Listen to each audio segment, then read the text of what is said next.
Dear Muslims, the entire world is talking about this potential plague, this coronavirus that is taking place.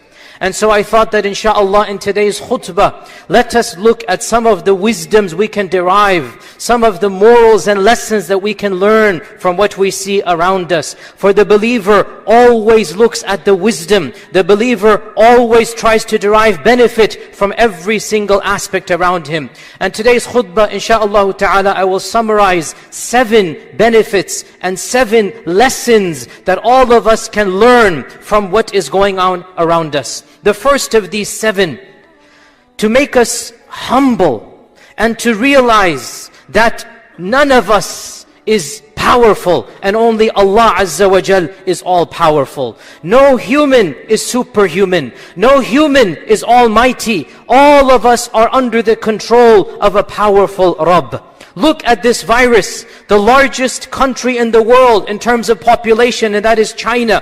The most powerful country in the history of humanity, and that is our country, America. All over the world, all nations, mighty and weak, the entire human race is in terror. Doesn't matter where they're from. And what are they terrified at? They're terrified at the smallest of the small. They're terrified at something that is a manifestation of life. In fact, scientists even wonder, is the virus technically alive, or is it something between life and death? And the virus is the smallest manifestation of any creation. It is around 20 to 30 nanometers in length. To even look at it, we cannot even look at it with a normal microscope. We only can see it from a special type of microscope called an electron microscope. And the electron microscope does not bounce light off of the object. It bounces electrons off of the object. And to give you an idea of how small this virus is, to give you an idea of what is causing all of mankind to be terrified at something so minuscule, just to see this virus, we need to magnify it at least 100,000 times. Now to put that in perspective, to give you an idea, if we were to take a grain of rice, just a rice seed, if we were to take a grain of rice and expand it 100,000 times, that grain of rice would be as large as 5 or 6 football fields.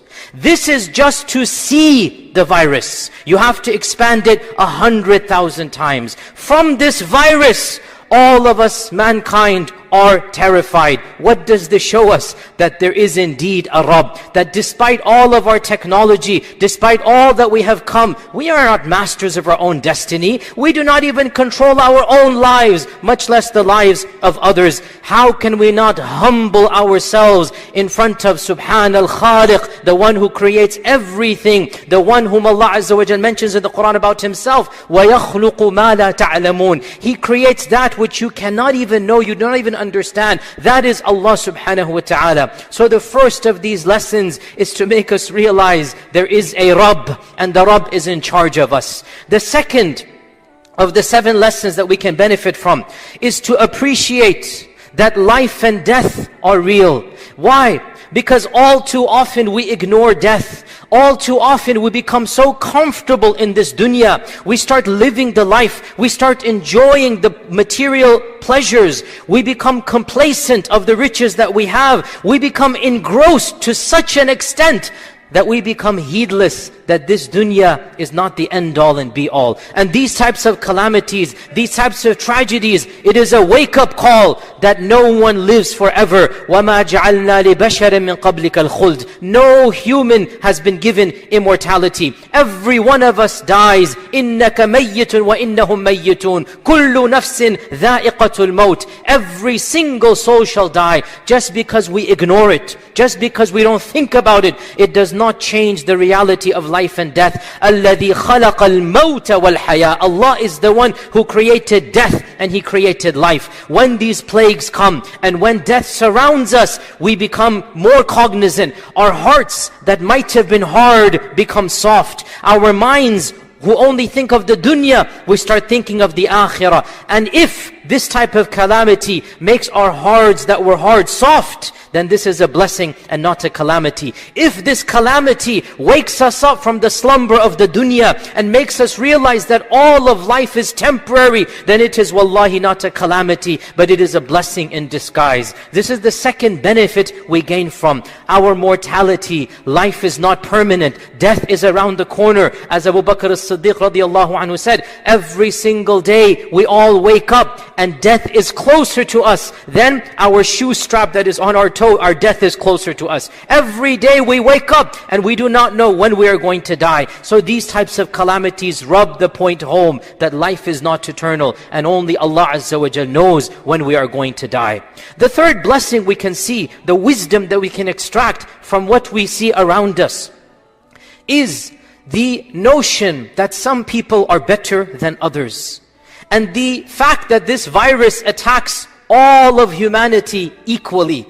It really shows us the foolishness of the superiority complex, the foolishness of racism, the foolishness of thinking my race, my people, my nation state is better than anyone else. No, this virus is attacking all of humanity equally. All classes, the rich and the poor, all ethnicities, the white and the black and the yellow and the brown, all socio-economic privileges gone. Every single human is equally human. كُلُّكُم مِّنْ آدَمَ وَآدَمُ مِّن تُرَابٍ. Anybody who feels that because I have a certain background, or because my bank account has more, or because my nationality, because my passport, because my irq and my tribe and whatnot, all of this is thrown in the dust. Every one of us, our blood cells are exactly the same. We are all equally human, and all illusions that we create of superiority, of differences between us, all of this is shown to be foolish. And the message of Islam, that the only thing that really separates us is in the eyes of Allah, and that is through taqwa. In this world, we are all equally human. And so, this virus and the scare that it is generating, in fact, should make us realize the truth of our religion of Islam when it tells us that every one of us is equally human. All of us have come from the same origin, and our end result will be exactly the same. There is a beautiful nukta, or just an anecdote, and Allah knows if it's authentic or not, that is mentioned in our books of history, that once there was a tyrannical king. He was torturing, scholars and righteous people, and he was mocking a scholar in front of him. And as he was mocking, some flies came and irritated him, and he swatted these flies away, and he said, "Tell me, O alim, what is the wisdom of Allah creating flies? Flies are always pesky. Flies are always a nuisance." And so this alim responded, Allah Azza wa Jal is using flies to humble the arrogant of His creation like you. The wisdom of having flies is to show you, O king, that you are still a human like I am. So this is what we see here, that this virus does not differentiate between prime minister. There was a minister of some country fell sick, and between peasant, between rich, between poor, between white, between black. Every one of us is equally affected because we are one in our humanity. The fourth wisdom that we can derive from what we see around us is to show us that this dunya and the wealth that comes with it and the blessings that come with it is not an indication of success and happiness. No, not at all. Rather, the fact that people that seem to be innocent or good or righteous are struck with calamities, and the fact that people that might be evil or bad seem to be going scot-free, it makes us realize that this dunya is not the end.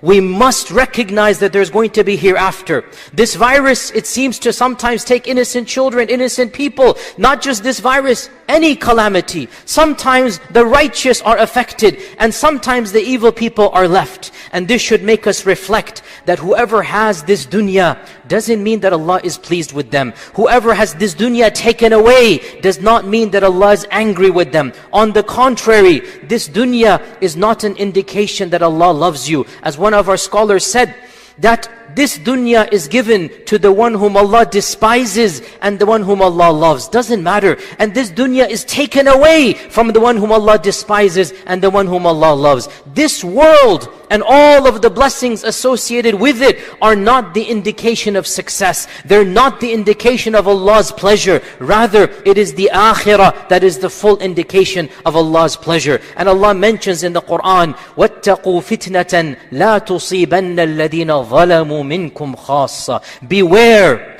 of the tragedy or of the fitna. Beware of the trial that is not only going to affect those who do wrong amongst you. This virus is spreading everywhere. It is the righteous and unrighteous. It is the good and the bad. It is the salih and the talih. All of them are being affected at equal. And it is our reaction that determines piety, not the affliction itself. Those of you who are suffering from any calamity or affliction, do not interpret it as Allah not being pleased with you. On the contrary, our Prophet ﷺ said, these plagues that you see, they are an adhab for some group of people and a rahmah for the believers. The same thing can be an adhab and the same thing can be a rahmah. Why? Because it is of this dunya. Money can be a punishment and money can be a blessing. Good health can be a type of punishment if you don't use it properly, and good health can be a blessing from Allah subhanahu wa ta'ala.